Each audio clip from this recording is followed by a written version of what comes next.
सार्वजनिक तौर पर घोषणा कर मायावती को अपना उत्तराधिकारी बनाया। साल 2003 में लकवाग्रस्त होने की वजह से कांशीराम सक्रिय राजनीति से दूर चले गए। 9 अक्टूबर 2006 को उन्हें दिल का दौरा पड़ा। दिल्ली में उन्होंने आखिरी सांस ली।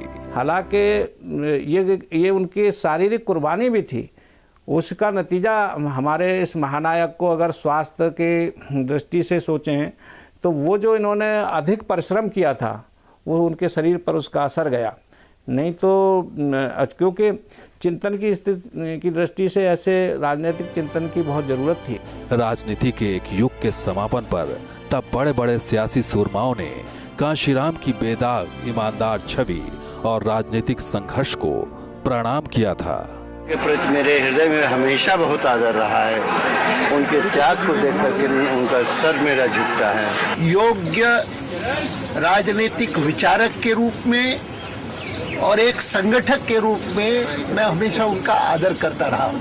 महान नेता थे कांशीराम जी, और दलितों को जो उन्होंने जगाया, इज्जत और सम्मान दिया, और भारत के मानचित्र पर उन्होंने दलित भाइयों को जो अंतिम आदमी समाज के हैं उनको प्रतिष्ठित करने में बड़ा भारी इनका योगदान रहा है।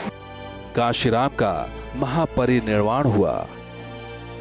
1 साल बाद ही चौथी बार मायावती पूर्ण बहुमत के साथ उत्तर प्रदेश की मुख्यमंत्री बनी। ये पूर्ण बहुमत से बनी बीएसपी की पहली सरकार थी।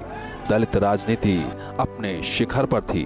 मायावती और कांशीराम दो ही इसके आधार थे।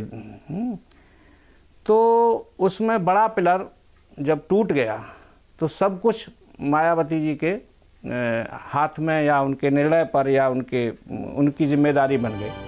कांशीराम एक ऐसे इतिहास पुरुष थे जिन्होंने देश के बहुत बड़े वर्ग को अपनी राजनीतिक ताकत का एहसास करवाया। दलितों, पिछड़ों, गरीबों और वंचितों के लिए संघर्ष करने वाले नेताओं में कांशीराम का नाम आज भी दुनिया में Mahatma Gandhi, Bhimrao Ambedkar, Martin Luther King और नेल्सन मंडेला जैसे महान विभूतियों के साथ लिया जाता है।